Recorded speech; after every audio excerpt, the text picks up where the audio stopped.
Welcome to the Small Business Minute. Today's topic is demand more. I have worked with hundreds of entrepreneurs helping them to shape their business into their vision. One problem that I frequently come across is the quality, or should I say, the lack thereof, of third-party service providers. For example, bookkeepers, IT specialists, etc. For the record, I'm all about outsourcing non-core or mission-critical activities to individuals who specialize in a given area. But time and again, I find that many of these providers never consider the best interests of their clients. Most of my entrepreneurial ventures have been as a service provider, and one of the key mandates was to always be searching for ways to reduce our costs to our clients.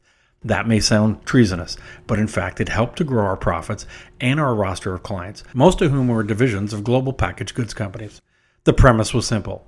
Clients are always looking for cost reductions on goods and services they buy, so my thought was to preempt that thinking. Without boring you with the details, we provided telemarketing and communication services to the packaged goods industry, servicing their small or orphaned accounts. Our normal program recommendation was to execute 3 to 4 telemarketing sales programs a year. The targeted accounts would range between 3,000 and 5,000 retailers. By the end of the second program, we had accumulated sufficient information to go back to the client looking to adjust our original agreement downward.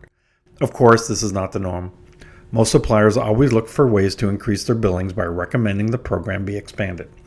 Our approach, on the other hand, was very disarming to clients, but was based on solid business premises. Our typical recommendations after the second wave was to reduce the number of calls by around 20%. Because at this point we usually had enough data to determine which accounts simply weren't interested for whatever reason in dealing with us. We were in effect wasting our clients' money, and therefore they should be culled from the program. So what did this approach do for us?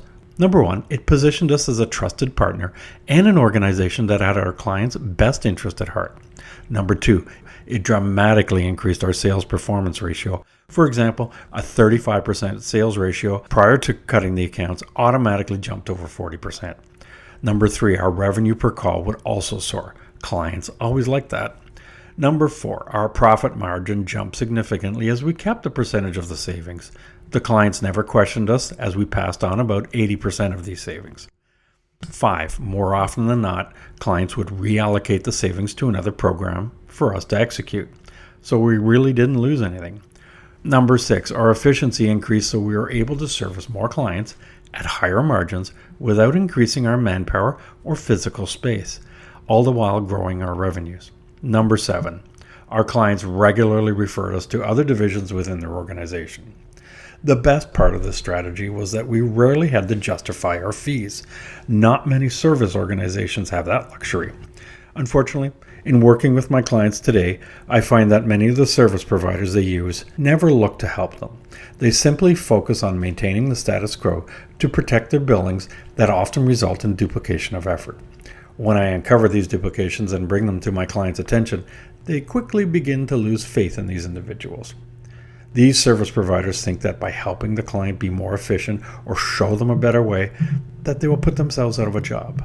Nothing could be farther from the truth. It would, in fact, solidify their position in the eyes of their clients. To be fair, clients are not innocent in this by any means. I've talked about this in the Small Business Minute number 56. Delegate, not abdicate. Too many entrepreneurs eagerly outsource tasks that they don't like doing or have no knowledge of, and then immediately ignore it, assuming they no longer have to worry about that area of the business.